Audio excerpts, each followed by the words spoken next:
오늘 우리 남전도의 헌신 예배로 또 하나님께 예배하게 됨에 우리 감사를 드립니다.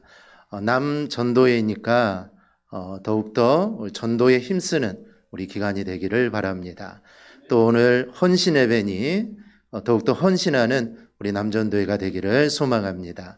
2003년 2월 24일에 프랑스의 아주 유명한 요리사인 이 베르나르 르와조가 엽총으로 자살을 했습니다. 그가 얼마나 유명한 요리사였는지 그가 자살하던 날 정규 뉴스 시간에 그의 자살 소식이 보도됐고 또 그에 대해 특집 다큐멘터리가 방영될 정도로 정말 유명한 요리사입니다. 이 프랑스의 세계적인 타이어 회사 미쉐린은 매 프랑스의 모든 식당을 등급별로 평가한 미슐랭 가이드를 출간합니다. 그런데 이 베르나르 르와조가 경영하는 이 식당을 연 지 27년 동안 매년마다 최고 등급인 별 3개 평가를 받는, 즉 프랑스에서 아주 유명한 요리사 중에 한 명입니다. 그런데 웬일인지 2003년 초반에 발간된 이 미슐랭 가이드에서는 그의 식당이 2등급이나 강등되어 별 1개로 떨어지게 됩니다. 이에 수치심을 이기지 못하고 자살을 하게 됩니다. 인간의 육체와 능력은 세월이 지나면 쇠퇴할 수밖에 없습니다. 여러분, 아무리 솜씨가 좋아도 한평생 정상의 자리를 유지한다는 것은 힘듭니다. 정작 27년간이나 프랑스의 최고의 요리사로 군림했다면 여러분, 그것만으로도 얼마나 이게 감사한 일입니까? 나이 들어 비록 별 1개의 등급으로 떨어졌다고 해도 평생 최고의 요리사로 살아온 자신의 솜씨로 봉사하며 살았으면 얼마나 좋았을까라는 그런 생각을 해봅니다. 그런데 별 2개 잃었다고 자신의 생명을 포기해버렸으니 이 얼마나 어리석은 모습인지 모릅니다. 우리는 이런 어리석은 자가 되지 않기를 바랍니다. 여러분, 날 때가 있으면 반드시 죽는 날이 있습니다. 마찬가지로 우리의 인생은 성공할 때가 있으면 또 실패할 때도 있습니다.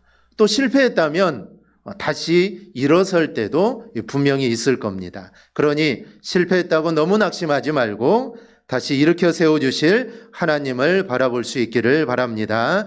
오늘 본문은 죽는 날이 다가옴을 느낀 다윗이 그의 아들 솔로몬을 불러서 하는 말입니다. 본문 2절에서 다윗은 솔로몬에게 이렇게 말합니다. 내가 이제 세상 모든 사람이 가는 길로 가게 되었으니 너는 힘써 대장부가 되라. 즉 너는 힘써 대장부가 되라는 겁니다. 다윗은 솔로몬이 남자답게 그리고 굳세게 대장부로 살아가기를 원했습니다. 이제 자기가 죽으면 자신의 대를 이어서 이제 이스라엘의 왕이 될 건데 그러면 네가 정말 대장부가 되고 남자답게 굳세게 해서 나라를 잘 다스리라는 것이죠. 그런데 이 대장부는 그냥 대장부가 아닙니다. 이 대장부는 바로 믿음의 대장부를 말을 합니다. 오늘 우리 남전도회가 헌신 예배를 드리는 날입니다. 그래서 우리 남전도 회원들 그리고 우리 모든 성도들도 힘써 대장부가 되되 믿음의 대장부가 되기를 축복합니다. 그럼 믿음의 대장부가 되기 위해서는 우리가 어떻게 해야 될까요? 첫째는 여호와의 명령을 지키며 살아야 합니다. 성경을 보면 사람이 가는 길이 2갈래의 길이 있다고 합니다. 하나는 여호와의 명령을 지켜서 여호와를 따르는 길이고 하나는 하나님의 명령과는 상관없이 사는 삶을 의미합니다. 하나님의 명령과 상관없이 삶을 사는 사람들은 자기를 위해 삽니다. 그래서 자기의 이익과 유익을 위해 살고 자기의 명예를 위해 살아갑니다. 그렇게 살다가 힘이 들면 어떻게 할까요? 낙심하게 되겠죠. 절망합니다. 심지어는 삶을 포기하기도 합니다. 마치 조금 전 말씀드린 베르나르 르와조와 같습니다. 자기 힘으로 열심히 살고 자기가 무언가를 이루기 위해 열심히 살았는데 그게 힘들고 어려우면 포기하고 낙심하고 주저앉게 될 수밖에 없습니다. 그런데 하나님 명령을 지키고 하나님을 따르는 사람, 즉 믿음의 대장부는 절대로 그렇지 않습니다. 혹시 지금까지 하는 일에서 내가 손을 놓는다고 해도 다른 분야에서 멋진 인생을 살게 됩니다. 지금 다윗이 솔로몬에게 너는 힘써 대장부가 되라고 하는데 여기서 대장부는 네 마음대로, 네 생각대로 사는 사람을 말하지 않습니다.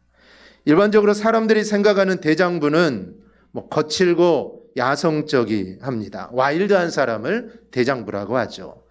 그러나 그것은 세상적인 관점이고 성경에서 말하는 대장부, 믿음의 대장부는 여러분 절대로 그런 게 아닙니다. 이 성경에서 말하는 대장부는 어떤 환경 속에서도 낙심하지 않고 절망하지 않고 그 가운데 하나님께 소망을 두고 하나님을 붙잡고 살아가는 사람이 여러분 영적인 대장부입니다. 이렇게 다윗은 솔로몬이 살아가기를 원했던 것이죠. 다윗은 이런 삶을 살았습니다.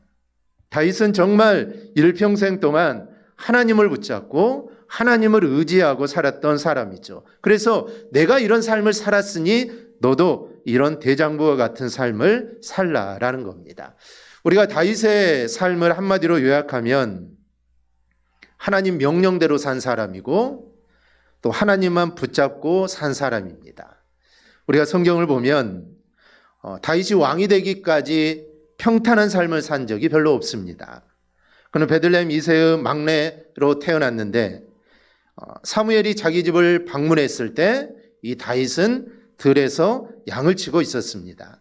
여러분, 이 사무엘이 누굽니까? 그 당시 사무엘은 이스라엘의 모든 사람들이 존경하는 최고의 지도자입니다. 그리고 하나님의 지시를 받아 사울을 이스라엘 왕으로 세운 선지자가 이 사무엘이죠. 그렇다면 그런 분이 우리 집에 온다면, 그런 사람이 우리 집에 온다면 정말 돈을 주고서라도 사람을 사서 양을 지키게 하고 자기의 아들을 자기 집으로 불러서 거기에 참석시키는 게 이게 일반적인 모습입니다. 그런데 이새는 그 위대한 선지자 이 사무엘이 언제 또 자기 집에 올지 모릅니다.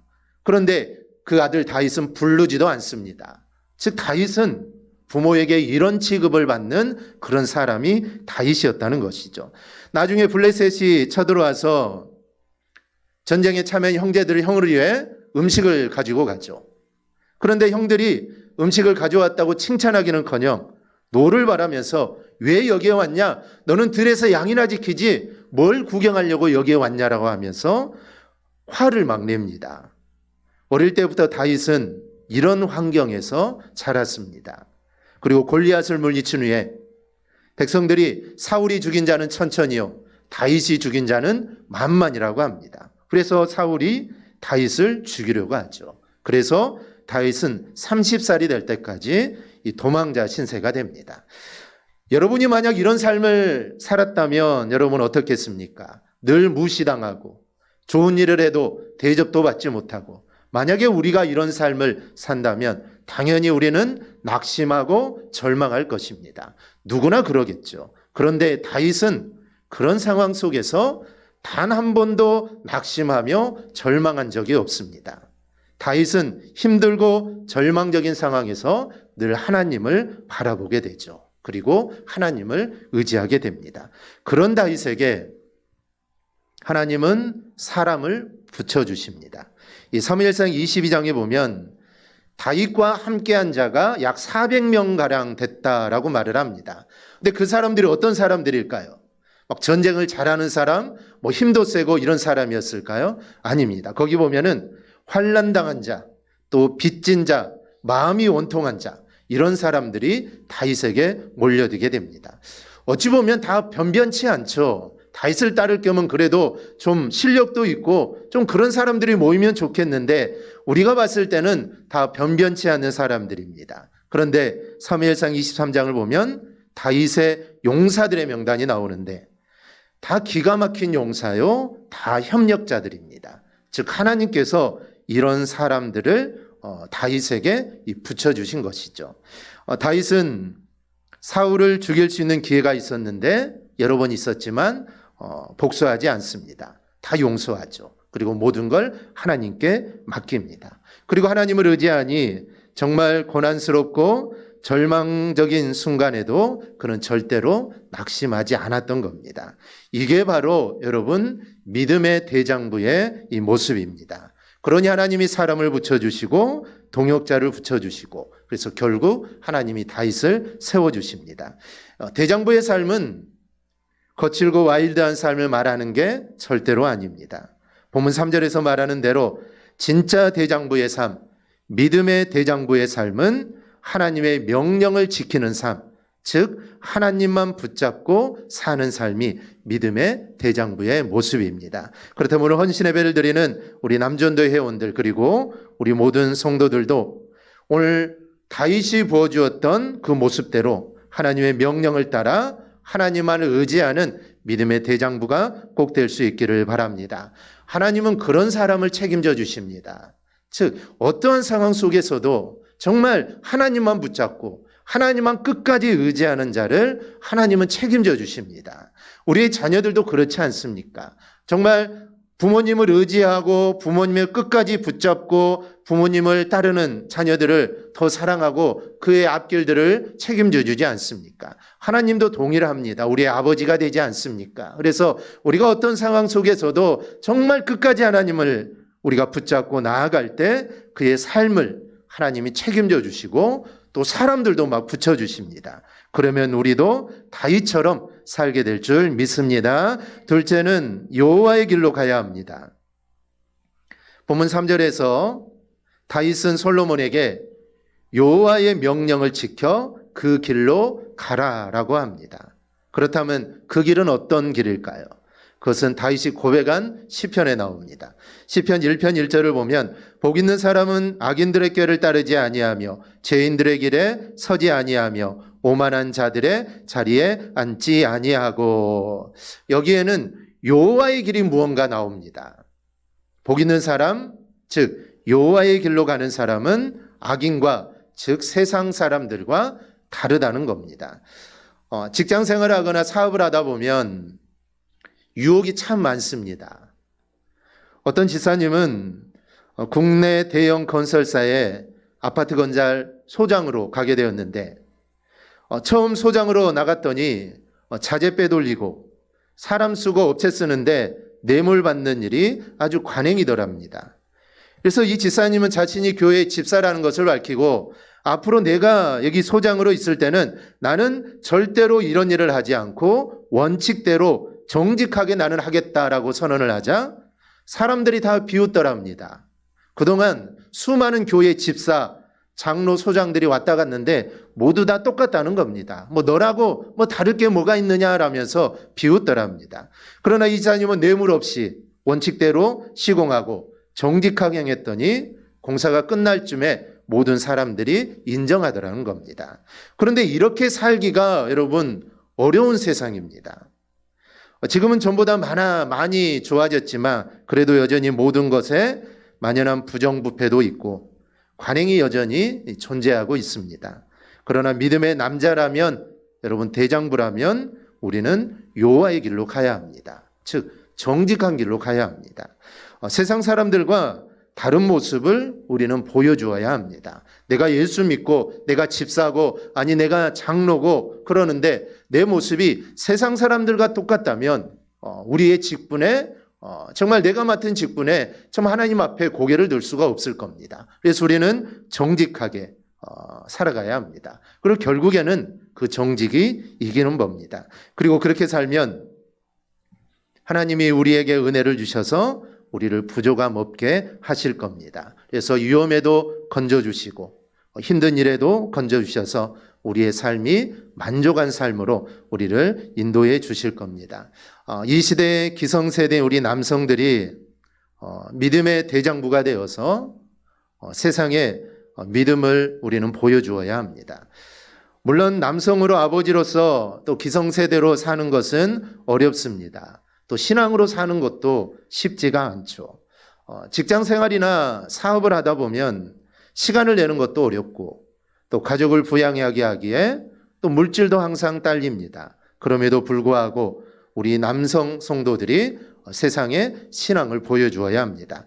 그래야 다음 세대들이 보고 따릅니다. 이 신명기 32장 7절을 보면은 우리 함께 읽어볼까요? 시작.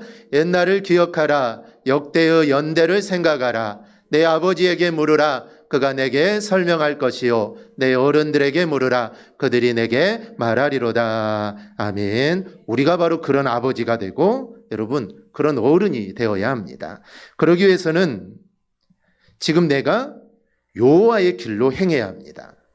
그런 사람을 하나님은 절대로 홀로 남겨두지 않고 하나님이 반드시 도우시고 함께 하실 줄 믿습니다. 셋째는 기록된 말씀대로 지켜야 합니다.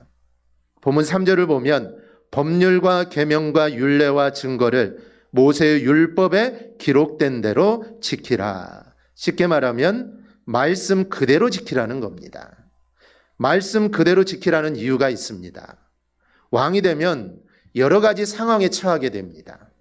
그런데 말씀대로 살지 않고 말씀을 자꾸 자기 유리한 쪽으로 해석하게 되는 경우들이 생기게 된다는 것이죠. 즉 무언가를 결정해야 하고 무언가를 왕으로서 해야 되는데 기준이 서 있지 않으면 한번 이렇게 해볼까 저렇게 해볼까 여러 가지 생각들이 든다는 것이죠. 그래서 그런 생각을 아예 차단하기 위해서 말씀대로 그대로 지키라는 겁니다. 남에게는 엄격하게 적용하고 자기에는 한없이 관대해질 수 있습니다. 그러나 그런 믿음은 그런 믿음의 사람의 모습이 여러분 절대로 아닙니다. 특히 남성 성도들은 사회 경험도 많고 전문 지식이 많다 보니까 말씀보다 자기 경험, 자기 지식을 우선으로 생각할 수가 있습니다. 그러면 말씀은 뒤로 가고 자신의 경험이 먼저 떠오르게 되죠. 그래서 말씀은 그렇지만 내가 아는 지식으로 일을 처리할 때가 있습니다.